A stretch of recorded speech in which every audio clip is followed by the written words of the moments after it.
Boa noite a todos. Hoje estamos aqui na companhia do Fabiano Augusto e desenvolverá o tema As Dimensões da Fé. E como nós queremos que ele tenha todo o tempo disponível, faremos uma breve prece inicial e de imediato passaremos a palavra ao nosso amigo para que possa discorrer sobre este assunto. Amado Senhor, que a partir deste momento as bênçãos de mais alto nos envolva a todos, dando inspiração e roteiro para o palestrante da noite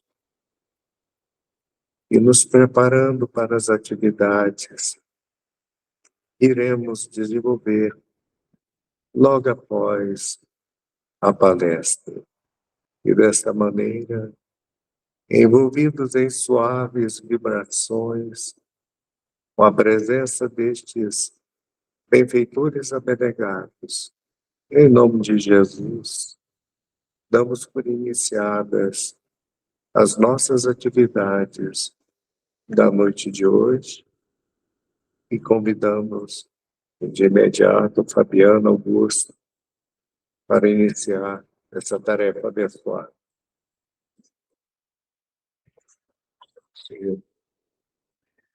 Meu abraço, meu boa noite carinhoso aos que estão presentes e aos que estão virtualmente presentes.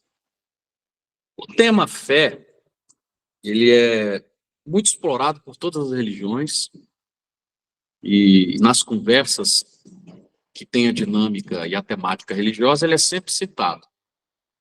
Mas eu confesso para vocês que os elementos conceituais em torno da fé sempre ficam na superficialidade. Então, embora seja um tema evangélico, a gente não pode deixar de discorrer sobre alguns elementos conceituais a fim de entendermos efetivamente qual é a explicação da doutrina espírita quando diz respeito à fé. Então, por isso as dimensões da fé. A gente vai ver que tem várias características, vários aspectos que precisam ser considerados, introjetados, a fim de que a gente entenda verdadeiramente o que é ter fé. Muito distante do que a teologia nos apresenta. Embora essa afirmação não agrade a muitos religiosos, ela é de fato verdadeira. E a gente vai estar baseado na literatura espírita defendendo essa tese, embora ela não precise ser defendida. E boa parte das nossas considerações vão estar contidas no capítulo 19 de O Evangelho segundo o Espiritismo. Então, desde já, a gente recomenda a leitura, a análise, porque é um capítulo muito rico e nos traz elementos extraordinários. Mas o que a doutrina nos mostra? Que a fé é um sentimento inato. Né? Do ponto de vista teológico, isso não é difícil de entender. Está em estado latente e, obviamente, depende da nossa vontade para que ela possa se tornar mais complexa, mais robusta, mais profunda, ampliar o seu leque de influência no nosso processo decisório. Então, de fato, a doutrina apresenta a fé de uma maneira nova, de uma maneira diferente. Por quê? A gente observa, ao longo de todo o processo de evolução da religiosidade humana, que as religiões tradicionais têm muito mais a preocupação de um processo de manipulação, obliterando a nossa capacidade de raciocínio do que propriamente criando uma compreensão mais ampla. Então, o Espiritismo deixa a nossa mente fluir, a nossa capacidade intelectual de apreender, de compreender, está absolutamente livre dentro da dinâmica e das premissas espíritas e não impõe jamais nenhuma espécie de comportamento. Não inclui ou não cria nenhum medo por conta dos dogmas, dos axiomas que são defendidos por boa parte dos elementos teológicos associados às religiões tradicionais de escopo cristão. Então, o Espiritismo deixa, de fato, né, o indivíduo livre para o seu processo de escolha. E, dentro desse espectro, entendemos verdadeiramente que a condição da manobra ou da manipulação, por quem quer que seja, ela fica, obviamente, mitigada, reduzida. Mas no livro Consolador, da Lavra de Emmanuel, um livro de 1940, psicografia do saudoso Chico, lá na questão 354, esse livro é extraordinário. É um livro de 411 perguntas e respostas, um dos mais ricos de toda a literatura espírita, da lavra de um espírito que conhece os elementos da ciência, da filosofia, da cultura espírita já há muitos séculos. Então, todos os elementos mais importantes estão ali considerados, né? Então, ele fala o que é ter fé. É uma pergunta simples, direta. E a resposta vem, olha, é guardar a certeza de Deus. Não é dizer eu creio, não, é dizer eu sei que Deus existe. Porque é um processo que envolve, sim, o sentimento e a emoção, mas que nos impõe também a compreensão pela razão. Então, o Espiritismo já dá o primeiro sinal nessa resposta direta e objetiva de que a fé estará sempre associada ao espectro intelectual. Então, a verdadeira fé demanda a necessidade do sentimento e do raciocínio. Isso fica implícito logo na leitura, sem muito aprofundamento dessa questão extraordinária.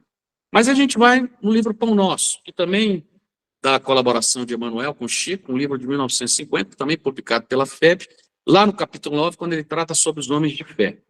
Resgata, inclusive, um pensamento que Jesus coloca, né, de maneira muito rica no capítulo 7, normalmente no item 24 do Evangelho de Mateus, quando ele diz: todo aquele que escuta as minhas palavras e as pratica, se assemelha ao homem prudente que edifica a sua casa sobre a rocha. Mesmo? O que a gente entende? Que os grandes da história do cristianismo são sempre marcantes no quesito fé. Mas por quê? De todos os discípulos, Jesus destaca aquele que ouve os seus ensinamentos e nesse processo de prática, a prática só existe quando essa compreensão do que é ensinado é introjetado, é absorvido, é entendido, é aceito, é intelectualizado. E aí a gente tem a dinâmica da prática. Então já está associando a necessidade da fé a um elemento ativo, né? Então a gente conclui que os homens de fé não são apenas aqueles com a capacidade verborrágica, o palavroso, né? O entusiasta, embora a palavra seja sempre indispensável e tem um elemento importante no processo pedagógico, a palavra traz carga magnética, mas a palavra é, se analisarmos do ponto de vista pragmático, menos importante do que o processo de ação. Mesmo? Então, esses atentos e de boa vontade são aqueles que, obviamente, introjetam as lições do Cristo. E ainda pegando um outro livro, também da Lavra de Emmanuel, um livro que poucas pessoas conhecem, mas é bem curioso, a verdade responde. Colaboração do Chico, lá no capítulo que trata sobre a edificação da fé. Ele diz que ninguém, absolutamente ninguém, vai edificar fé no coração sem se associar de toda a alma ao trabalho. Mais uma vez, nos impondo a reflexão de que a fé tem uma dinâmica associada ao trabalho, à lei de amor, à lei de progresso, né? Lei de trabalho e progresso, obviamente, sob o seu aspecto superior e nobre, impondo essa leitura de que uma das dimensões da fé é o universo da sua ação, é a fé ativa. Se a gente pegar o Evangelho segundo o Espiritismo, nós temos vários capítulos que tratam sobre a fé, mostrando a importância desse sentimento, né? A fé que transporta montanhas, está lá no capítulo 19, a fé que te curou, o poder da fé, a fé religiosa, a fé e a caridade. São tópicos com 10, 15, 20 páginas tratando sobre esse conceito que a doutrina dá a devida importância, exatamente porque é aprendido ao longo dos séculos de maneira incompleta. Então, nós temos ali informações valiosas só se focarmos na base do processo da codificação. E ainda inúmeras páginas extraordinárias desses livros que complementam esse processo de compreensão em torno desses conceitos, dessas virtudes, dessas qualidades, que vão enriquecer a nossa capacidade intelectual, gerando condição para o comportamento ativo no bem. Rumo ao bem, rumo ao belo, que é o ordenamento estabelecido por Deus. E a gente pode perder um pouco de tempo, mas nós estamos sempre debaixo desse destino extraordinário e absoluto, que é de sempre crescer rumo à felicidade. Mas nós temos os elementos conceituais da fé também, associados à esperança e à caridade no texto bíblico, né? E a gente percebe, em função do que a doutrina nos oferece, que existe um processo de interdependência entre esses conceitos. e que, do ponto de vista pragmático, eles estão intimamente associados. Existe um processo de interdependência, mas essa separação se faz por elementos pedagógicos. Quando nós separamos o espírito do perispírito, a gente separa exatamente para que o processo de compreensão se dê de maneira mais rápida, mais acelerada. Mas o espírito está sempre vinculado ao perispírito. Não podemos separar um do outro. Então, o que é essa esperança e essa caridade? O que é a fé? Como é que se dá esse nível de interdependência? Então, eles estão intimamente relacionados e toda a literatura mostra que um depende do outro, estão vinculados. Essa separação tem elementos didáticos. E, na prática, de fato, a gente não tem como separar ou criar limites muito racionais, né, do impacto desses três elementos, ou desses três sentimentos, desses três vocábulos, né? A fé, a esperança e a caridade. Intelectualizada, obviamente, a certeza de algo, associada aos elementos divinos também, mas também associada aos elementos materiais. Então, é essa crença intelectualizada em algo, né? E gera um processo de motivação que nos impõe para a realização. Então, a fé, dentro de um contexto simplista, mais direto, teria esse conceito. A esperança já é uma expectação de algo superior, e muitas vezes dos elementos associados à perfectibilidade. Mas é uma esperança, é uma expectação de algo superior, né? E ela está, obviamente, associada a essa necessidade, a esse respeito, a uma comunhão com o ente divino, quando tocada pelos elementos da religiosidade humana. A caridade é mais direta, né? A caridade, ela é ligada a uma ação concreta. A caridade, ela é presente, ela é pragmática. A caridade é prática. Por isso é que a espiritualidade fala da caridade. Não fala somente do amor, embora a caridade seja amor, mas amor em ação. O que adianta eu achar lindo, maravilhoso a natureza, o céu, Jesus e não me mexer? Adianta muito pouco, né? A caridade também tem esse foco. Então nós precisamos amar, sim.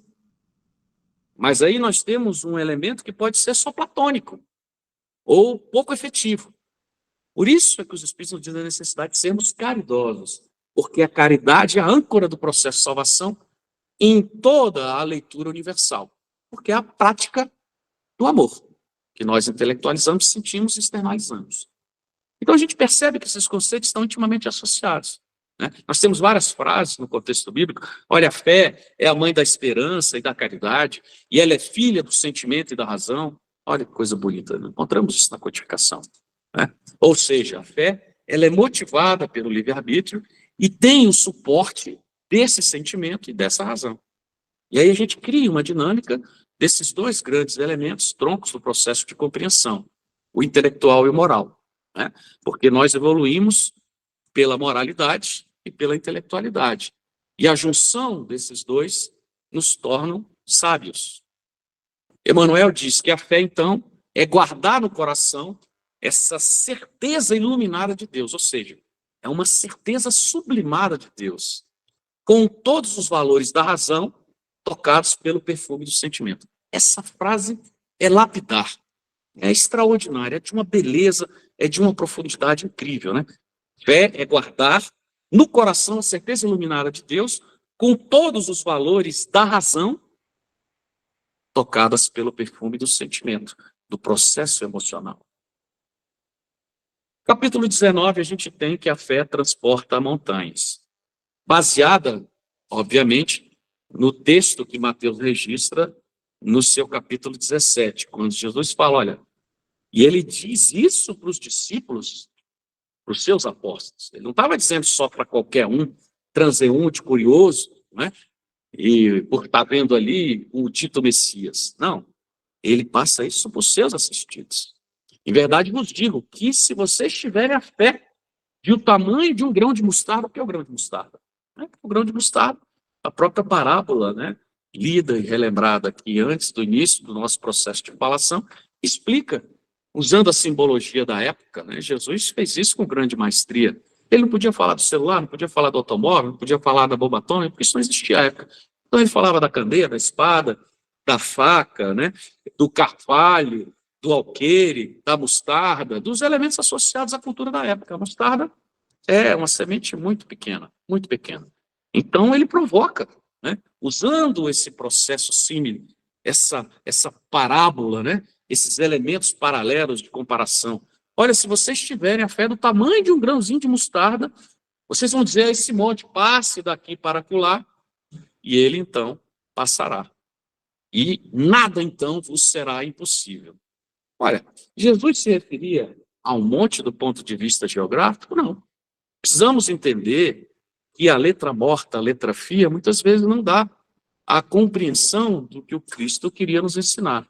E fez isso de maneira proposital para que seus ensinamentos pudessem rasgar os séculos. Então, Jesus utiliza o grão de mostarda, que é muito pequeno, dentro de um elemento simbólico, né? E faz refletir, quando desse ensinamento, mostrando que nós somos descrentes.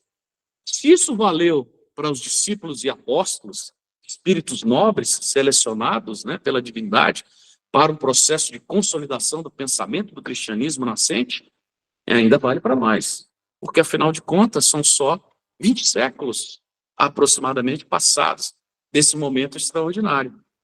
E muito pouco avançamos do ponto de vista intelectual e moral em relação a esses ensinamentos. Avançamos em outros aspectos, mas em relação aos elementos religiosos, ainda estamos muito, mas muito na superficialidade dos ensinamentos cristãos.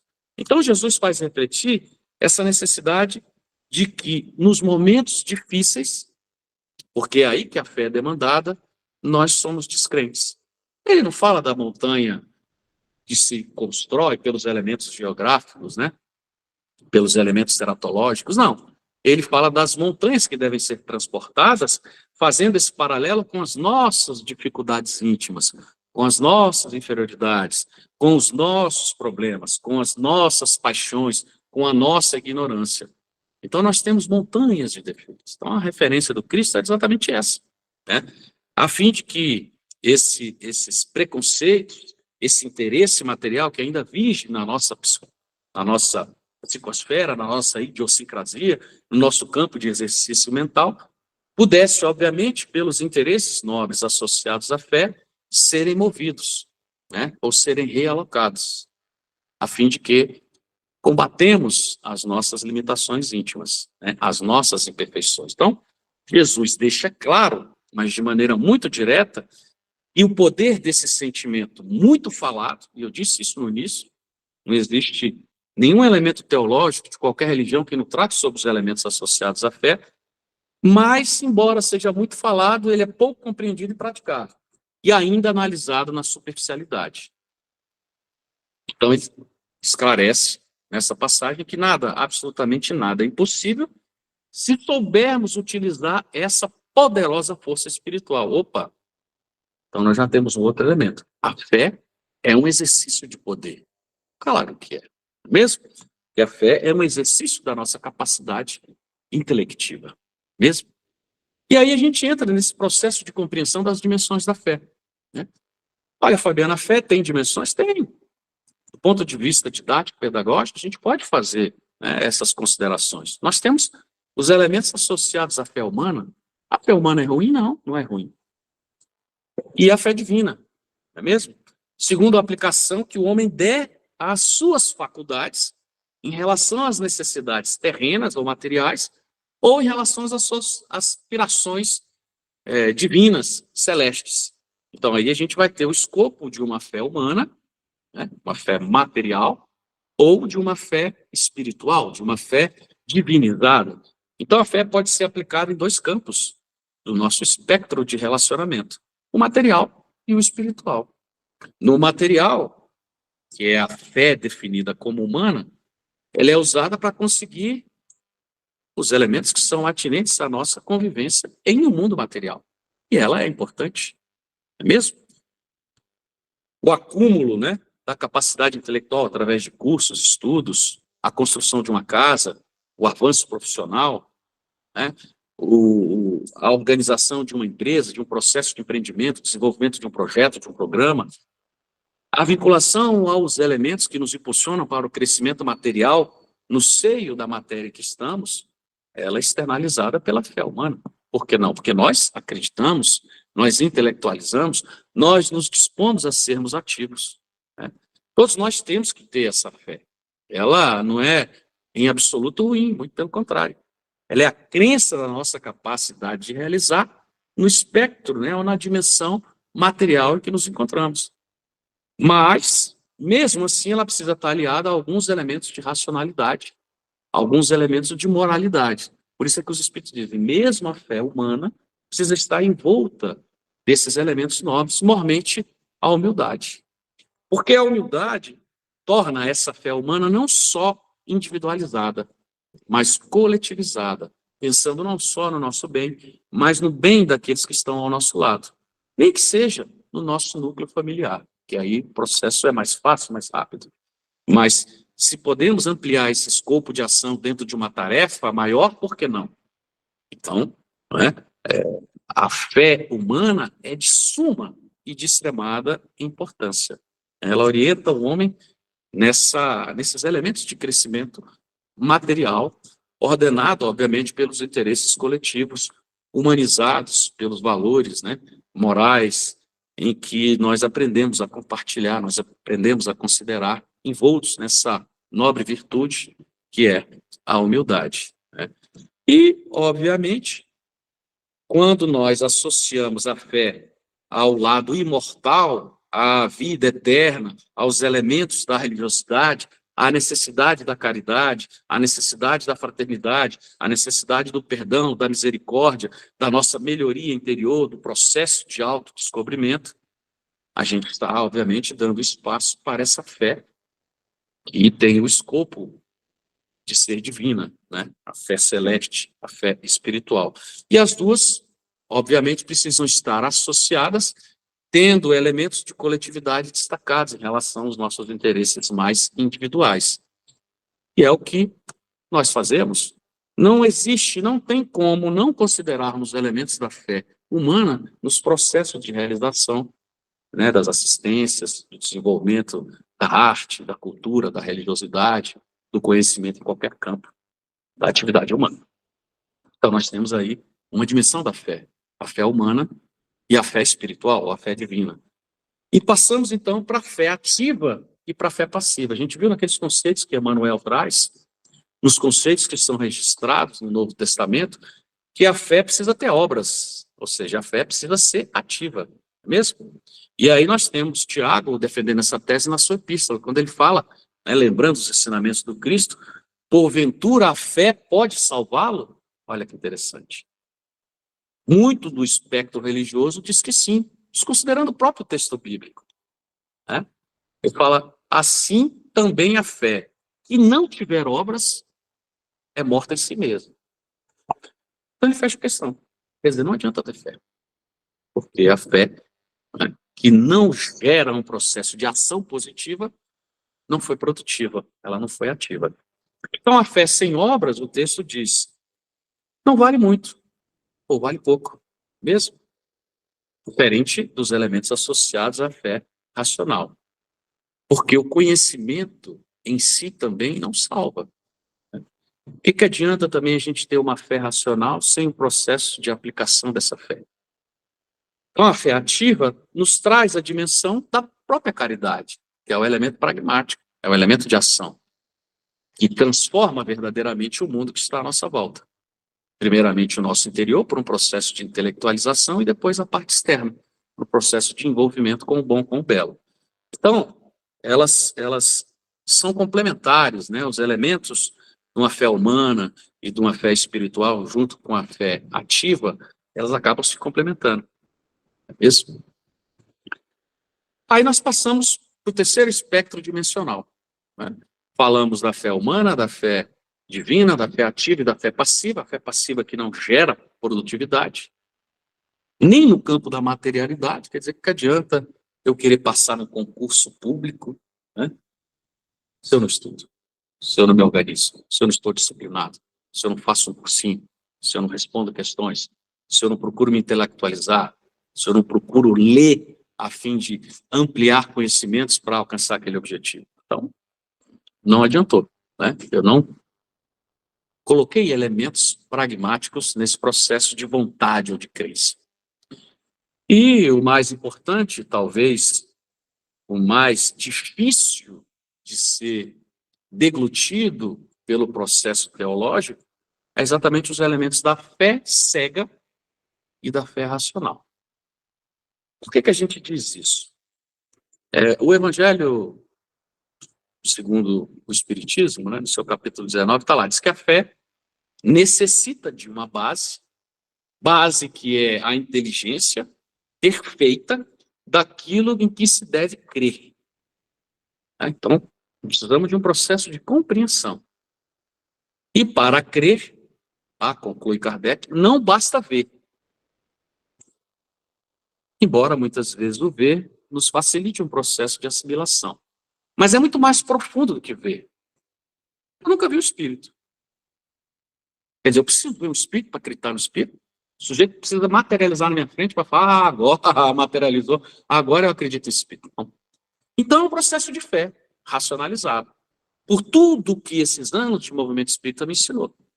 Não preciso ser médium, preciso participar de um processo de materialização para acreditar que existe um mundo espiritual. Não é mesmo? Então, para crer não basta ver, é necessário, sobretudo, compreender. Quer dizer, é a dimensão do processo racional. Então, a fé ela pode ser cega ou raciocinada, não é mesmo? A cega aceita o falso como verdadeiro, ou não. Aceita. Nós aceitamos. Durante séculos e continuamos aceitando. Agora, na seara espiritista, a gente está começando a ficar mais esperto, mais arguto, mais intelectualizado, já faz um processo de leitura um pouco mais complexo, não é mesmo? E essa fé acaba se chocando contra a razão. É por isso que quando você fala de religião para um acadêmico, para um estudioso, para um cientista, ele ri. Né? Eu vivi isso aqui dentro da universidade. Né? Você fala de religião, o sujeito vira as costas e sai. Acha que você é pastor. Você fala de Jesus, então, Jesus não tem significância de academia. Né? Por quê? Porque quando a pessoa trabalha certos elementos da racionalidade e ele choca com alguns dogmas e axiomas dos preceitos religiosos tradicionais, ele vê que não tem muita conexão. Então ele prefere se afastar, né? Num processo de defesa da sua pretensa intelectualidade. Embora a gente perceba que quem procura acha, porque o conhecimento da doutrina e o conhecimento aperfeiçoado desses conceitos estão aí à disposição. Né? Haja visto a internet, que faz um papel extraordinário, as bibliotecas, os livros, os 150, 160, caminhando para 170 anos de atividade religiosa, né? Normalmente associado ao espiritismo e também sobre outros escopos, que são, de fato, importantes, que vêm ao longo da história, criando uma dinâmica mais racional em torno dos elementos religiosos. Então, essa fé religiosa, ou essa fé cega, ela se firma em determinados dogmas, né? Como é que um homem de ciência pode acreditar na tese de Adão e Eva? Como é que ele pode acreditar que a Eva foi retirada de uma costela, né? Se a gente tem o mesmo número de costela? Quer dizer, não é racional, nem do ponto de vista quantitativo. Né? Como é que a gente passa a acreditar na pretensa formatação rígida do céu e do inferno? Por que as religiões tradicionais, normalmente o catolicismo, defende o celibato, impõe o processo de confissão, de adoração dos santos? O sujeito para raciocinar, mas vem cá, celibato? Pedro foi escolhido, né, como pai de todo o processo de construção do cristianismo nascente, e era casado ou não, porque o texto bíblico fala da sogra de Pedro. Jesus escolheu. Kardec foi casado. Siddhartha Gautama, Buda foi casado, Maomé casou. E aí a gente vê que um pequeno processo de inquirição destrói toda essa crença teológica de que a convivência no campo do sexo não gera, né, a possibilidade da santificação. Então, por isso, os padres e as freiras precisam viver o processo de celibato. E aí as deformações seculares, né, associadas às permissividades sobre todas as ordens, normalmente as questões, né, de exploração que percebemos, né, há séculos, há muitos séculos, na verdade, associados à pedofilia dentro da igreja. Mas a própria igreja tem vários santos que foram casados. É só a gente fazer uma pesquisa rápida. A própria igreja tem santas que foram casadas. Mas como é que pode a santificação se a vivência sexual é permissiva e nos transforma em seres indignos? Por que que Adão era perfeito e Eva, neste processo, corrompeu a figura extraordinária de Adão? E se cria o mito do pecado original em torno de uma leitura que não nos parece racional. Então, quando a gente começa a fazer esses questionamentos só sobre esse item, né, em detrimento dos outros, a gente percebe que esses conceitos, essas premissas não se sustentam. E, pasmem, nós temos casais, homens e mulheres casados, que viraram santos pela igreja, né? Então, a própria igreja, nos elementos práticos, desconstrói as suas, né, construções teológicas. Mas a literatura espírita vai nos dando elementos, enriquecendo essa capacidade de compreensão. E a fé, obviamente racional, como diz Kardec, é aquela que pode encarar a ciência e o progresso em qualquer tempo. Porque a fé precisa estar vinculada à verdade, né? E a verdade é como dito, o céu e a terra passará, mas o que eu disse, não. Porque o que eu estou dizendo, diz Jesus, é a verdade. Ela não vai passar. Não adianta a igreja defender que a terra é o centro do universo, se nós hoje entendemos que, na verdade, a terra não está nem no centro da galáxia. É uma galáxia pequena, nós estamos na periferia da galáxia, a 40 mil anos-luz do seu centro. Então, essa crença não se sustentou porque não estava ancorada num processo de racionalização, né? Então, fé verdadeira é aquela que encara a ciência e o progresso em qualquer época. E eu quero que me apontem, passados aí mais de um século e meio, que o Espiritismo defende que foi desconstruído pela ciência. Eu quero que me apontem. Eu duvido que me apontem.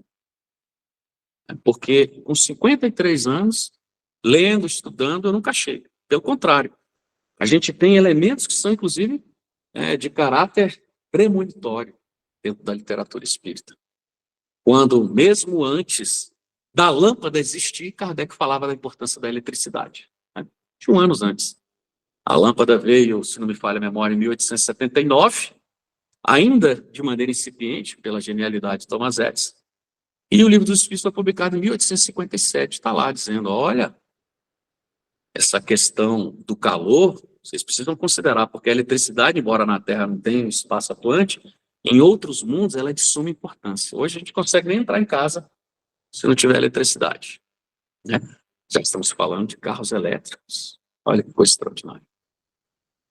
Então, antes da lâmpada existir, que é, vamos dizer, o elemento material mais extraordinário, né, associado, né, e simples associado à força elétrica, não existia. Então, essa fé raciocinada, ela vai sempre se apoiar em fatos, vai se apoiar na lógica, ela não deixa a obscuridade, a gente crê porque está convicto. Existe um processo de compreensão plena. Essa fé racional, ela não é reducionista, ela não bloqueia a nossa vontade, a nossa capacidade de raciocínio, muito pelo contrário. Por isso é que o argumento supremo deve ser sempre a razão. E ela é inabalável porque pode encarar frente a frente a razão em todas as épocas da humanidade. Essa é a premissa do escopo do pensamento espírita cristão. E a fé, nos diz o Livro dos Médiuns, né? Ela é viva. Ela não é um patrimônio transferível.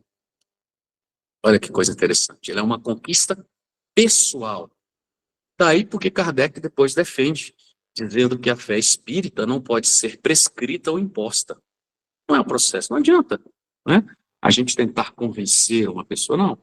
Processo de desenvolvimento, é um processo de absorção, de introjeção, de nível individual, até porque a evolução se dá no nível individual. A gente pode colaborar ali, mas o mérito é sempre daquele que aprende, é sempre daquele que registra, é sempre daquele que cresce, é sempre daquele que pratica o bom e o belo. Então, Kardec fecha dizendo que a fé é um sinal evidente de progresso.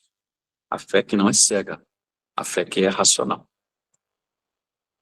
Já caminhando para as considerações finais, a gente lembra de um livro muito gostoso, de fácil leitura, pequeno, que eu recomendo a todos, chamado Voltei, que é da colaboração do Chico, né? É um livro de 1949, publicado pela FEB, cujo autor é Jacó.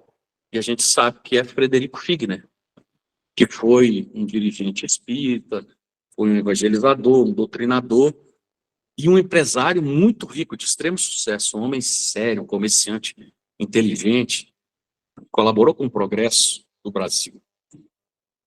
Lá no capítulo 19 conta a história, isso depois que ele desencarna no mundo espiritual, e uma coisa que incomodava, porque ele militava, né, em ambientes nobres, era a ausência de luz na sua estrutura perispiritual, né? Que acabado de desencarnar, já estava incomodado. Cadê a minha luz? Então ele fala desse processo de compreensão, de desenvolvimento da humildade, que se deu por 200 dias. Olha que interessante. Por 200 dias ele se sentia envergonhado.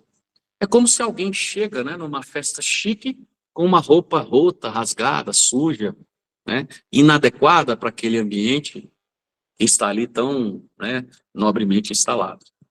É mais ou menos por aí.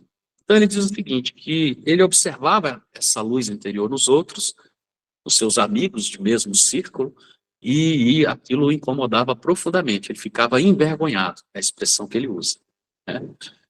E ele foi orientado, obviamente, embora conhecedor da doutrina espírita, mas mesmo assim a gente muitas vezes precisa, né, desses alertas, desses toques, dos nossos amigos e também dos nossos adversários, que ele precisava mudar a sua atitude mental, que aquela preocupação não ia levar ele a algum lugar de maneira rápida que atendesse às suas necessidades de crescimento interior.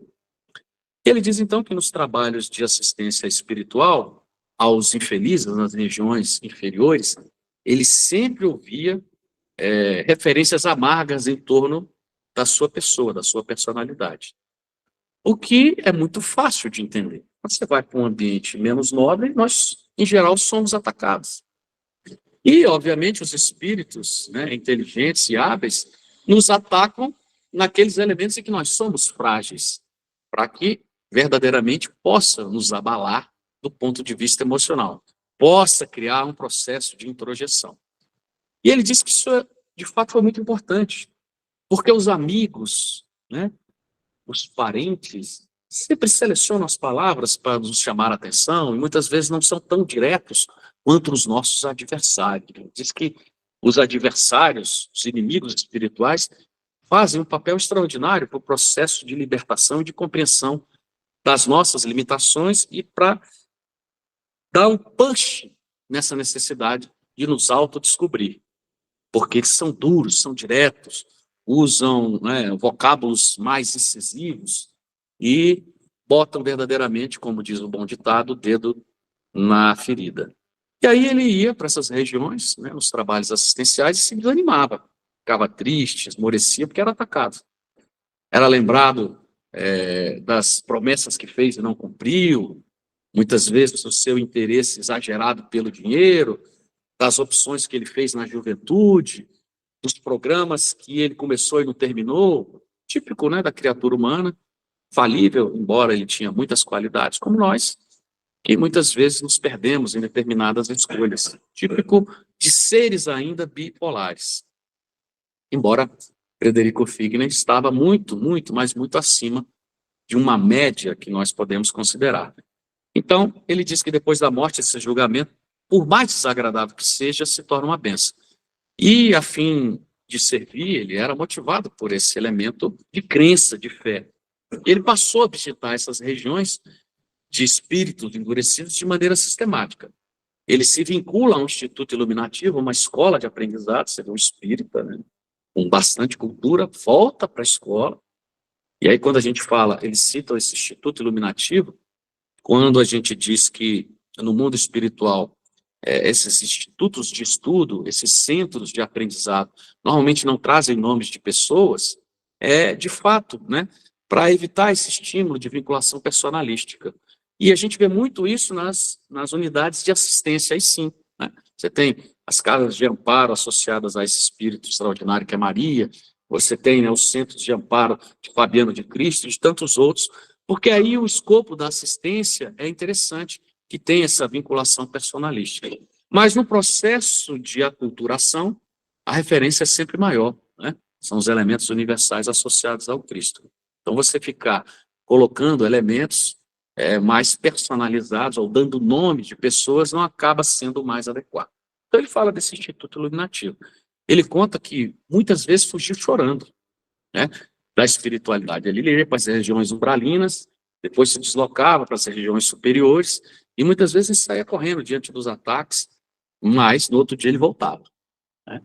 E fez esse processo durante 200 dias. Então, pode dizer o que quiser. Ele era disciplinado e persistente. Era um processo de luta interior, e o que ele mais queria verdadeiramente era alcançar luz, né? Então, ele estava tentando apagar o seu processo de orgulho e de vaidade por ter sido um homem poderoso e rico, né? E se vinculando a trabalhos mais rasteiros no mundo espiritual. E aí acontece o extraordinário. O capítulo 19 é fantástico, né? Quando ele diz que, certa noite, ele tinha saído dessas regiões, estava saindo dessas regiões inferiores para ir para a sua residência espiritual. E ele foi cercado, então, por 16 clérigos, padres, 16 padres enfurecidos. Estavam encapuzados, armados, furiosos, agressivos, maldosos, raivosos. Essa é a narrativa. Que foram lá para espancá-lo, né? Foram lá para subjugar esse espírito. E então ele ouviu, né, aqueles ataques, né, aquele impacto magnético, mas aí ele faz um processo de leitura, lembrando das críticas que quando ele estava em vida fazia, a antipatia que ele alimentou em relação aos elementos, né, aos clérigos de outras religiões, e num processo de compreensão e de compaixão, ele entende verdadeiramente que aqueles sacerdotes estavam muito, mas muito distantes da compreensão dos ensinamentos verdadeiros do Cristo. E aí ele se recolhe, né? Ele se recua, ele passa a receber aquelas xingamentos e entra num processo de oração, como que a pedir perdão para aqueles que estavam ali ameaçando e o xingando. E ele começa a pedir com mais ênfase, dentro desse processo de oração em que ele cai ajoelhado, em favor daqueles infelizes. Quer dizer, ele não estava mais preocupado com a saúde dele. Ele não estava com medo de ser atacado. Ele estava incomodado porque aqueles padres não entendiam verdadeiramente os ensinamentos do Cristo. E ele, em algum momento, poderia ter colaborado com isso. Então, ele passa a orar em favor daqueles que iriam atacar, o que é uma coisa complicada e difícil de fazer, mesmo estando no mundo espiritual, onde o nosso processo de compreensão se apresenta de maneira dilatada. E aí ele começa a fazer oração e ele percebe, então, que aqueles que estavam muito perto dele se afastaram. Embora os xingamentos, os impropérios ainda continuassem, já a uma certa distância. E aí se fez o silêncio. Quando faz o silêncio, ele abre os olhos e procura os padres, por um processo de conversação. E aí ele vê todos os outros, né, que estavam ali, os 16, de cabeça baixa, caminhando em outra direção, silenciosos. E aí ele percebe que está envolto numa luz de cor roxa. E é interessante que ele não compreende o fenômeno. E aí ele fala, meu Deus, alguém, né, algum amigo, algum protetor, algum benfeitor, ouviu as minhas preces e veio em meu socorro. né, encaminhou um jato de luz que pudesse me proteger desse espancamento iminente. E aí ele cai de joelho novamente e começa a agradecer por esse benfeitor, por esse protetor, pela ajuda divina que tinha encaminhado, né, essa luminosidade. E a narrativa conta que o fenômeno, então, entrou num outro patamar. Então, quanto ele mais orava, mais ele brilhava. E sem entender o fenômeno. E passou alguns minutos nesse processo, achando que estava sendo protegido e agraciado por um terceiro. Até que o seu amigo Pitecur Sampaio, né, que é um espírito extraordinário, e quem lê o livro percebe a grandeza de Pitecur Sampaio, que já está em outros páramos luminosos, mas que tiveram, né, oportunidade de se conhecer em vida.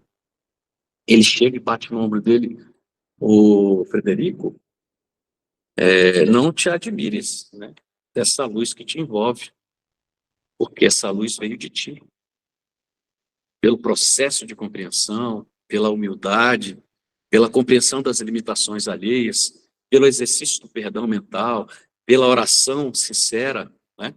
Então, você precisa entender que o verdadeiro amor produz claridade. A sua humildade e a sua fé venceram essas limitações, né? E aí ele continua, né? Ama sem paixão, Frederico. Espera sem angústia, né? Porque estava angustiado porque estava sem luz. Trabalha sem a expectativa da recompensa. Serve a todos, né? Renunciando os teus desejos imediatos. Não reclame, não faça ruídos. Procure agradecer ao Pai, que Ele sempre te iluminará, não só nos momentos de prece, mas em todos os momentos que buscarem, em que você buscar o exercício do bem. E aí essa emoção era tão sublime, ele conta na narrativa, tão grande que ele não conseguiu falar, né? Mais ou menos do fenômeno em voz embargada, quando ele viu os padres se distanciando, ele quis chamar e não deu conta. Ele quis chamar para o colóquio, quis pedir perdão, quis conversar de maneira evangelizada, mas ele não deu conta de se manifestar. Então, esse elemento, né, da fé, que é verdadeiramente calma, né, que é paciente, que sabe esperar, que é um sinal de força, que não está jamais associado a um processo de violência, porque a violência denota dúvida, denota fraqueza, é uma fé que se conjuga com os elementos da humildade. Então, a gente percebe, né, nesse pequeno capítulo, que ele, então, depois de 200 dias, passou a gerar, né, luz própria. Leon Denis, no livro Depois da Morte, um livro de 1890, publicado pela FEB, ele diz que a fé é a certeza de estar no caminho que nos leva à verdade, né? A fé sobre o escopo intelectual. Que ninguém jamais vai adquirir a fé sem ter passado pela dúvida, sem ter passado por alguns padecimentos, dos elementos angustiosos. Que a fé profunda nos habilita a superar esses maiores obstáculos, está nessa convicção plena que nos anima e nos arrebata para os ideais superiores.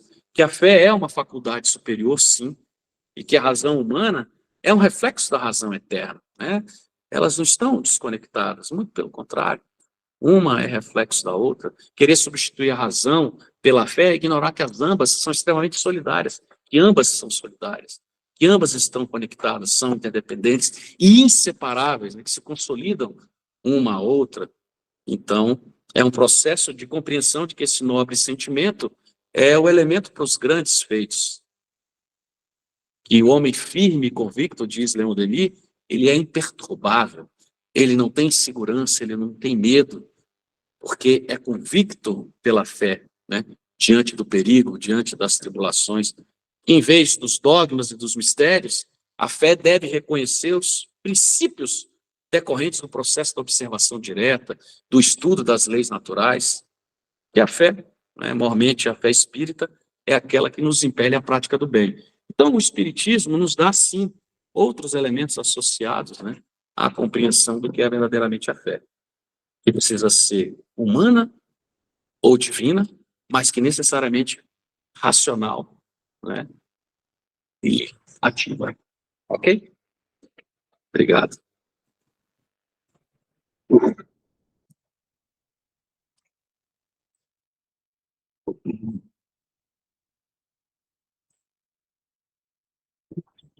Não é porque esteja na frente do Fabiano, mas uma palestra de alto nível que merece ser vista, ouvida e refletida por todos nós. E temos um canal que disponibiliza todas essas palestras.